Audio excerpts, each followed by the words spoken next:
भोजपुरी के सुपरस्टार खेसारी लाल यादव जी का आज एक ब्लास्ट सॉन्ग रिलीज हुआ है। सॉन्ग का टाइटल है भतारला अवतार।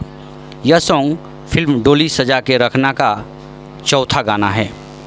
इस सॉन्ग में खेसारी लाल यादव साथ में शिल्पी राज का मधुर आवाज़ है। इस गाने का राइटर रजनीश मिश्रा जी हैं और इसको म्यूजिक से सजाया है आर्या शर्मा जी ने।